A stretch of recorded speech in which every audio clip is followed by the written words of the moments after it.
Okay then, we barely started section 3.2 the other day. So let me remind you where we left off. In section 3.2, we're going to have two theorems.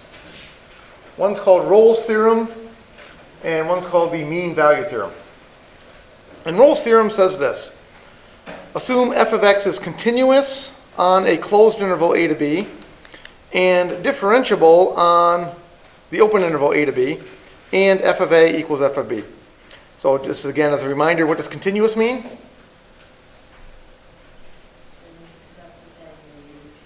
It says when you're graphing, you can draw the whole function without having to pick up your pen. So there's no jumps, there's no holes, there's no asymptotes, no breaks, none of those sort of things. And what did differentiable mean? There's no cusps, there's no sharp corners. So it's a nice, smooth looking graph.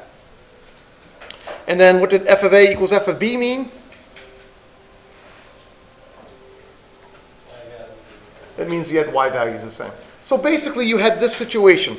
You have a function where when x equals a and x equals b, the y values are exactly the same. We don't know what this function does, but we know it's continuous and differentiable. So I know if I'm going to start here and draw and go to there, I have to connect it all and it has to be relatively smooth. And so what the theorem says is, well, if you're going to do that, somewhere the derivative has to be 0. And we talked about this the other day. It could happen more than once. This situation where f of a and f of b are the same. In this case, there would be 1, 2, 3 places where the derivative is 0. That's okay. The theorem says there has to be 1. There can be more than 1. Nothing wrong with that. All right, so what I wanted to do today was to do a couple of examples of this, and then we'll talk about the mean value theorem. Let me find the problem out of the book here. Let's find the right page. All right, so the directions are f of x equals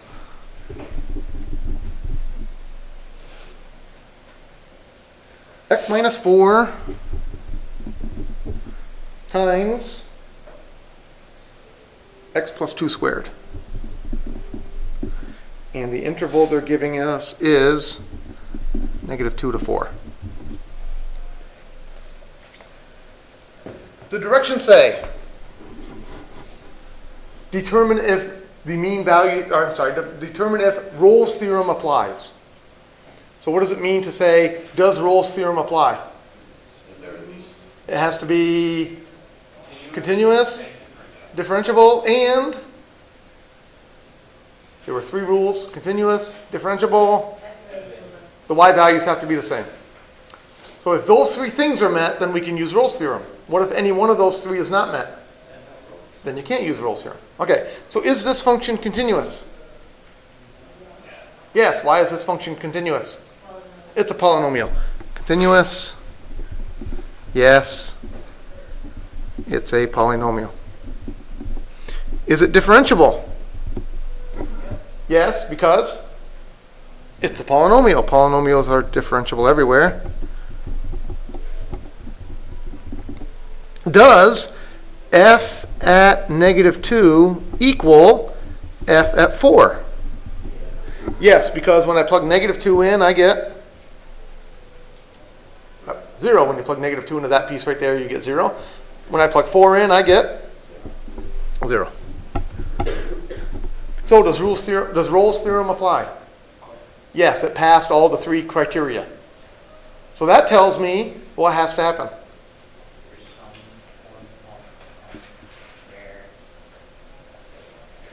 There's at least one spot in between -2 and 4 where the derivative has to be 0.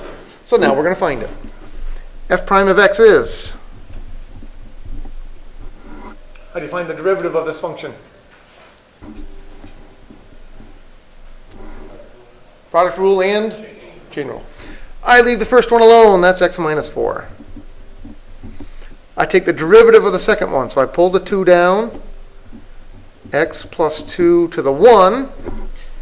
And then I do have to use the chain rule, but you get lucky in this problem. If you forget the chain rule, you're okay, because the derivative of the inside is 1. Plus Now I got to switch it. I leave the second one alone. That's x plus 2 squared. And I take the derivative of the first one. That's also 1. All right, so I need to take x minus 4 times 2 times x plus 2 plus x plus 2 squared and set it equal to 0 and solve. And I'm only going to take the answer that comes in between negative 2 and 4 if there's more than one answer. How would you solve that equation?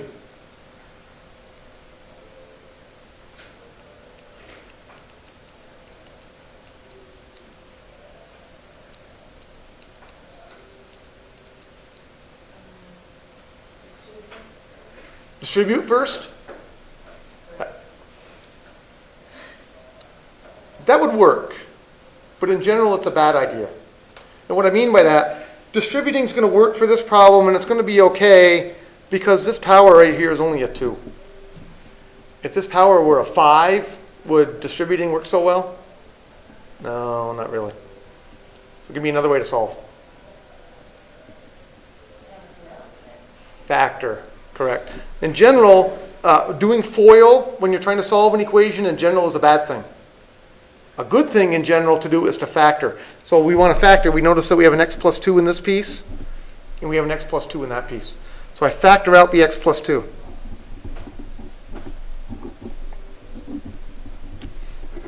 If I factor out the x plus 2, what's left over? X minus 4 times 2. So I'm just going to write that as 2 times x minus 4 plus, not 1 squared, just x plus 2. Because there were 2 x plus 2's there. I took out one of them, so there's one left. All right, so I get x plus 2 times, that's going to be 2x plus x, that's 3x, minus 8 plus 2 is minus 6, equals 0. So again, general rule of thumb, FOILing is a bad idea. Factoring is a good idea. X is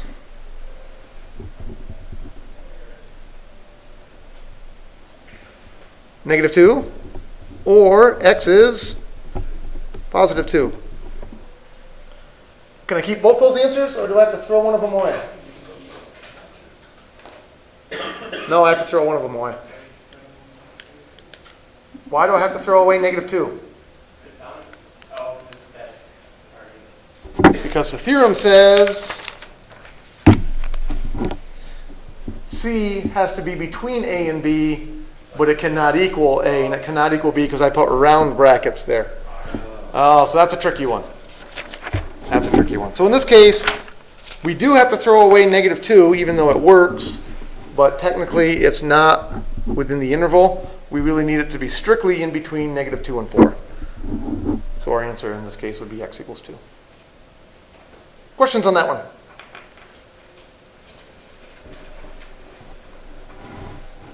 All right, let's try another one then. How about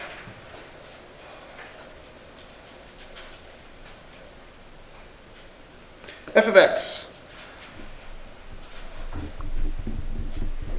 equals x to the 2/3 minus 1.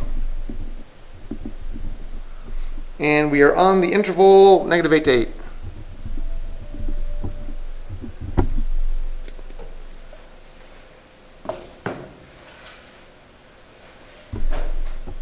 Same directions.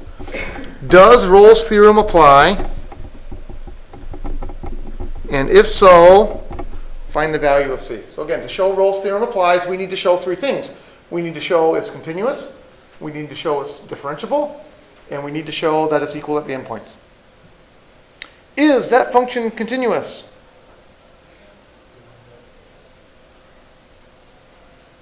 I hear a half-hearted vote for yes. Yes, there's a more solid vote for yes. Why is that function continuous?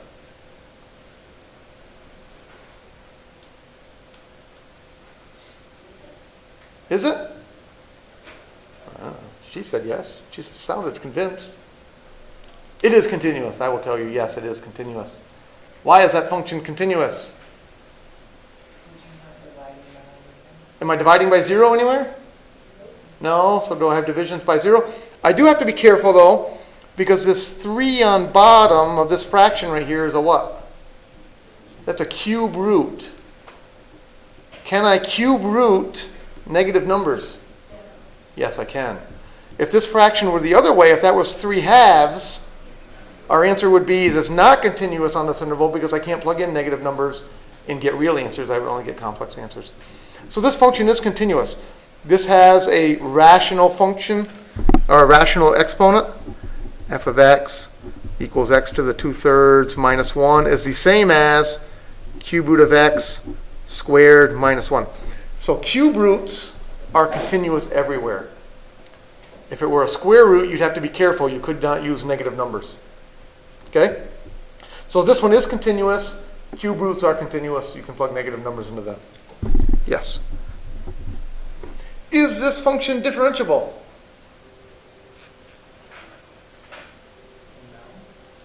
I hear a half-hearted vote for no. Why do you say no? Because there's a cusp, I believe. I believe you're correct. I believe there is a cusp. At 0. There is a cusp at 0. Why is there a cusp at 0? Because I drew it on my calculator and that's the way it looked. Here's a better answer. I can take the derivative, can't I? F prime of x is, what's the derivative?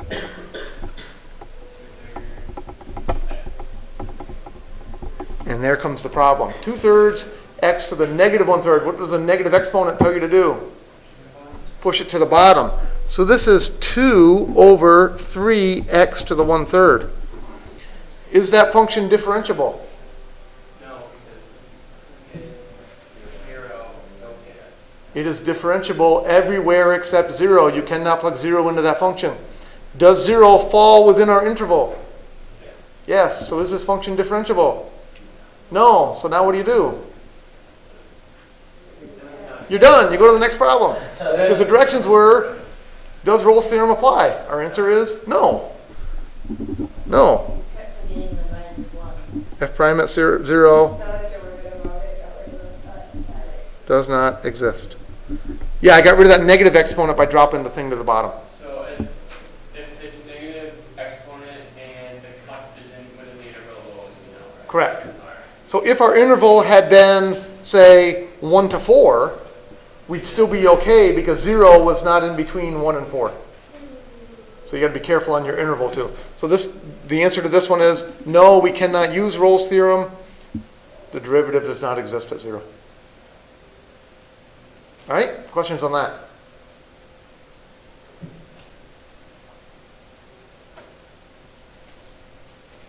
Okay. Mean value theorem.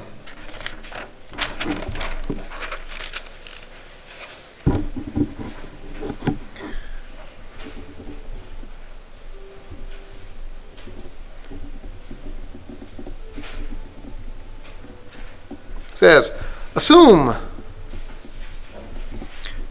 f of x is continuous on some closed interval a to b and differentiable on some open interval a to b.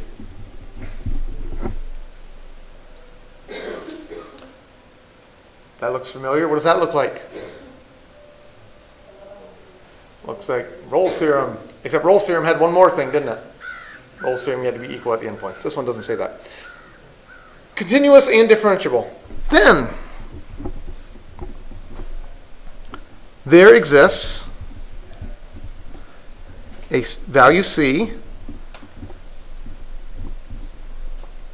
C is between a and b.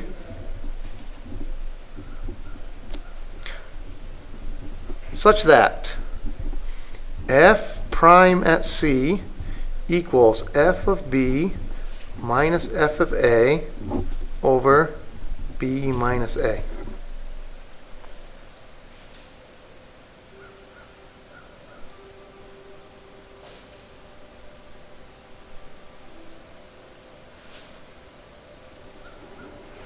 Let's say a is less than a times. No, that was, I wrote a is less than a, and then I tried to cross it out.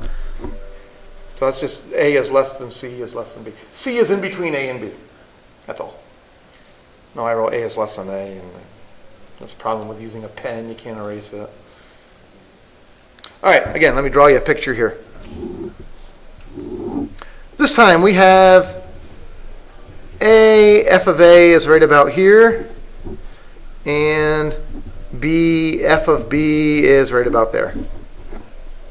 This time those don't have to be equal, do they? That was Rolle's theorem. Rolle's theorem said those have to be equal. For the mean value theorem, they don't. And we've got some function. It's continuous and it's differentiable. So it might go up and down and all around, but we know there's no holes, there's no breaks, there's no jumps. Maybe it looks something like that. Maybe it looks kind of like a third degree polynomial. We don't know what it looks like. All right, let me ask you a question. What is this thing here? What's f of b minus f of a over b minus a? It's the slope of what? Not the tangent line. It's the slope of the secant line. That's the slope of the line that connects these 2 points. It's y2 minus y1 over x2 minus x1. So I'm going to draw that line.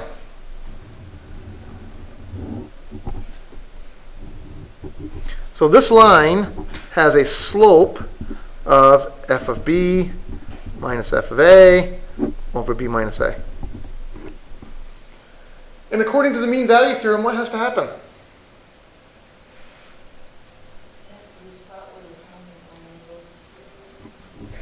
There has to be a spot where the slope of the tangent line equals the slope of the secant line. That's what this symbol is. F prime of c is the slope of the tangent line. So for this problem, it actually looks like there's maybe a couple spots. It looks like maybe right about here. It looks like that line might be parallel. That's basically what it's saying. Somewhere there's a tangent line that's parallel. So for this line, M would be F prime at C. So it looks like it might happen right about there. Where else does it look like it might happen? Somewhere up near the top. It looks like it might happen somewhere up here too. So for this problem, it looks like it's very likely that there are 2 points where the slope of the tangent line is equal to the slope of the secant line. Will there always be 2? No, but there will always be at least 1. You're always guaranteed that there will be at least 1. All right, again, let me grab a couple problems out of the book here.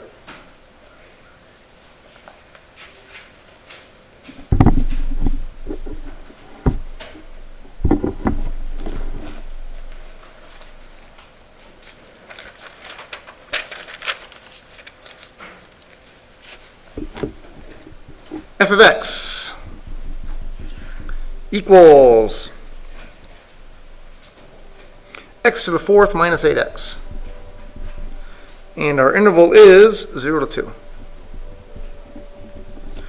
And the directions are very similar to the problems we had a few minutes ago. The directions say, first, figure out if the mean value theorem applies. And if it does apply, then find the answer. So does the mean value theorem apply to this problem? What do we have to determine? It has to be continuous and differentiable. Is this function continuous and differentiable? Yeah. Yes, because it's a polynomial. Continuous and differentiable. It's a polynomial. All right, so what we need to do is we need to find f prime at c, and we need to find f of b minus f of a over b minus a, and we need to solve that equation. What's the derivative? F prime of x is 4x cubed minus 8. So that's what I'm going to put over here. F prime of c is going to be 4c cubed minus 8. And that has to equal, what's f at b?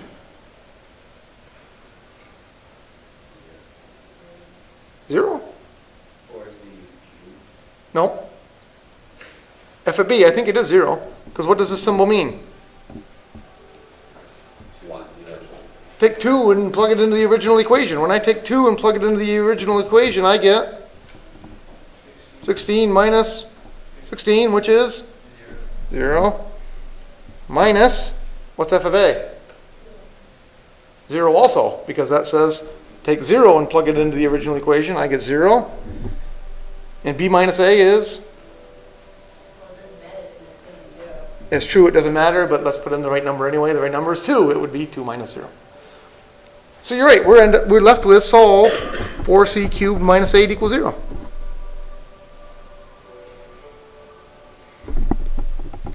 Four c cubed is 8.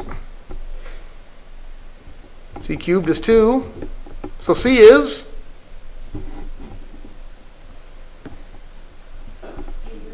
Cube root of 2. Is cube root of 2 between 0 and 2?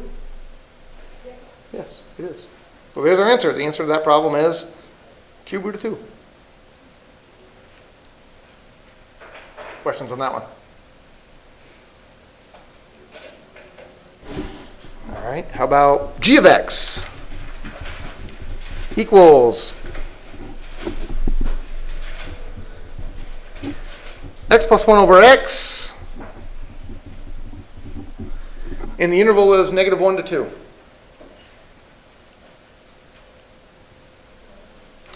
Does the mean value theorem apply?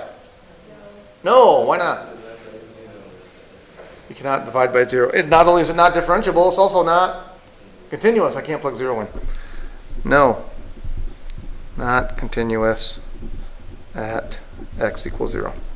All right, how about if I gave you h of x equals x plus 1 over x on the interval 1 to 4. Does the mean value theorem apply now? Yes, it does, because 0 is not in the interval anymore. So this function is continuous, and it's a rational function. Rational functions are also differentiable, except when you get 0 on bottom. And the only place you get 0 on bottom is 0. So the mean value theorem does work now.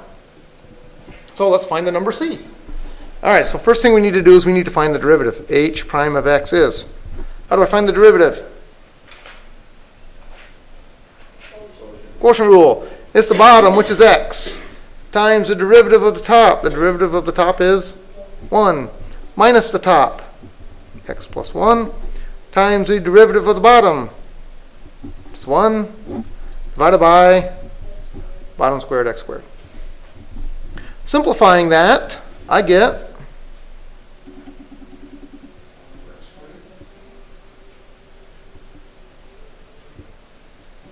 negative 1 over x squared, because this would be x minus x. The x's cancel out, but then I got to distribute that minus sign through. So I get minus 1 over x squared for my derivative. All right, so solving my equation, f prime at c equals f of b minus f of a over b minus a. I'm going to have negative 1 over c squared equals, I take 4 and I plug it in. What do I get when I plug in 4? 5/4. Minus, I take the number 1 and I plug it in. 2. Divided by 4 minus 1. Alright, so, not so pretty fractions. We're okay. Minus 1 over c squared equals, what's 5/4 minus 2? How about negative 3/4? Negative 3/4 over 3. What's negative 3/4 over 3? Negative 1/4? Because you can think of this as negative 3/4 times a third. That's negative 1/4. So if negative 1 over c squared equals negative 1/4, what can you tell me? You can cross multiply, you get c squared equals 4. So c is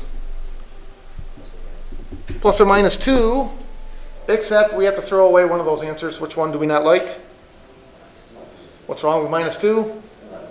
It's not in the interval. So the final answer would be c is 2. Questions on that?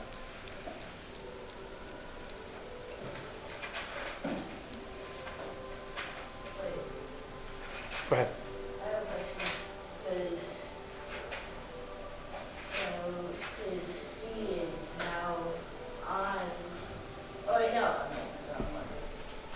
Right, see, we changed it to 1 to 4.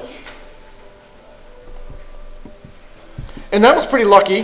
What I mean by that was pretty lucky is I just made up this function off the top of my head and I picked the numbers 1 and 4 at random. And the fact that I got a nice answer like 2 surprises me. That was just lucky. Most of the time the answers will not be real nice here if you just make stuff up at random. Nice. But every now and then you get lucky. You get a nice answer. So why again was it continuous? Because it was a rational function? That's correct. Rational functions are continuous except when the bottom is 0. Okay. And that didn't apply because 0 wasn't in the domain. Correct. 0, this function, you cannot plug 0 in, but 0 is not between -1 and 4, so you're okay. And that's for that same reason it's also differentiable? Correct. Rational functions are also differentiable everywhere except where you get 0 on bottom. If that was square root x on bottom, then it would be everything greater than 0, anything less than 0. Correct. If that were a square root of x on bottom, then I could only use positive numbers because I could not plug negative numbers into a square root. And I could not plug 0 in because I would still have 0 on bottom. Correct.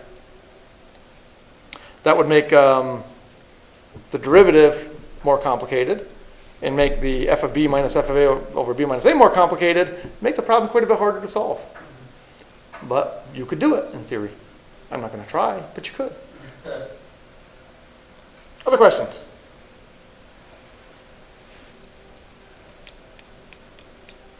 All right, we got just a few minutes here. We'll start section 3.3.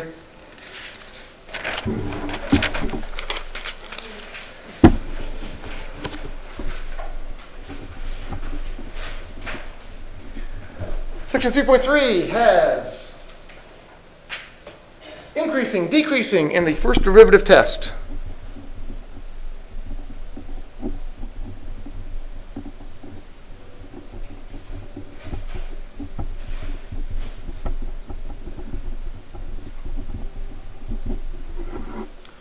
Increasing and decreasing is a topic you should have talked about somewhere in a pre-calculus course or an algebra course.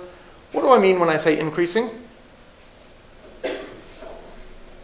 Function's going up in a positive direction.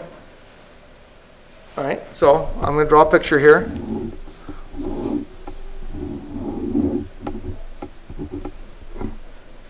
And I'll give you some points. This is the point -2, 5, and this is the point 3, -3. So what do we mean when we say increasing? After 3, -3, it's increasing because it's going. And from -3 to -2. Okay.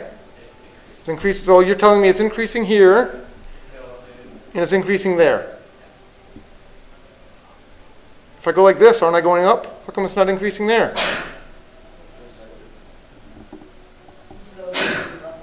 You need to go from left to right. Correct. That was a trick question. So when we say increasing, we mean the graph is going up as you move from left to right. That's an important thing that a lot of people forget. A lot of people know that when they look at the graph, but if I say, well, isn't this increasing? No, I'm moving the wrong way. Okay, so we would say this function is increasing -infinity less than x less than -2. And this is a strange kind of thing. When we write down our answer for increasing, decreasing, we only give the x numbers. We don't give the y numbers, and there will be a reason for that in just a minute here. And we would also say it's increasing from 3 to infinity. So you could write it that way. Some people prefer interval notation. If you prefer interval notation, you could write it that way. I don't care which way you write it. Either way works for me. And where would we say it's decreasing? From -2 to 3. And again, you could write it as an inequality, or you could write it as an interval. Although I will say personally, I'm not a huge fan of interval notation here. Why am I not a huge fan of interval notation? That looks a lot like that, doesn't it? And so you have to understand that when I write this symbol, I don't mean a point, I mean an interval. But when I write that symbol, I do mean a point, and they look an awful lot alike. We use brackets. What kind of brackets? Closed brackets. That's technically an interval, like we, If closed brackets would be okay, except whenever there's an infinity, infinity always gets a round bracket. So you can use square brackets if you want, that's okay. All right, so that's something that you should have learned in an algebra course or a pre-calculus. Now we're going to do calculus. When the graph is increasing, like over in here, what can you tell me about the derivative? It's approaching zero, that's true, but I'm looking for something more generic than that. If I draw the tangent line right about here, the tangent line would look kind of like that. What can you tell me about that line? What kind of slope does it have? Positive. So what can you tell me about the derivative? The derivative would have to be positive. If I'm over here and I'm looking at the tangent line, what can you tell me about the derivative? The slope is still positive. The derivative is still positive. Over here, when my function is increasing, if I draw my tangent line, the derivative is positive. But what happens when the function is decreasing? The slope is negative. So there's our fact about calculus and derivatives. Fact.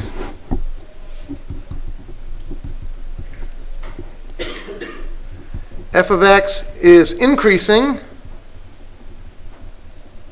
when the derivative is positive. And conversely, f of x is decreasing when it's negative.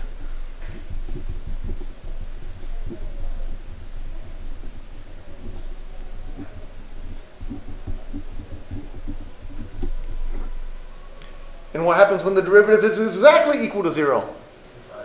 No. You have a critical point, which in this picture, there are two critical points. Where are the two critical points? Right there and right there. And what happens at critical points? The derivative is zero and you get a minimum or a maximum. And look what's happening here. The derivative over here, the derivative is positive, positive, positive, positive, positive. It gets zero and then the derivative switches to negative. So the graph, the derivative is positive, the graph is coming up. Then you hit zero, the graph turns around and goes down, and you get a maximum. so maximum minimums, wherever they are, will determine how long. So maximum and minimums will also determine where the increasing and the decreasing happens and switches, won't it? So if your derivative goes from positive to zero to negative, what's that going to tell you is going to happen on your graph? That's where you have a maximum. Conversely, what happens if your derivative goes from negative to zero to positive? That's when you're going to have a minimum. And that's called the first derivative test. Ta-da! The first derivative test tells you how to find minimums and maximums. So how do you find minimums and maximums? You find the critical numbers. You find the place where the derivative is zero or the derivative is undefined. And then, once you know your critical numbers, you check to see what's happening on the left-hand side of it and the right-hand side of it. You check to see if your derivative is positive or negative. And we draw a little chart. So this is where we will leave off today. On Monday, we'll come back and we'll actually do some examples of how to use the first derivative test and how to find minimums and maximums. Have a nice weekend.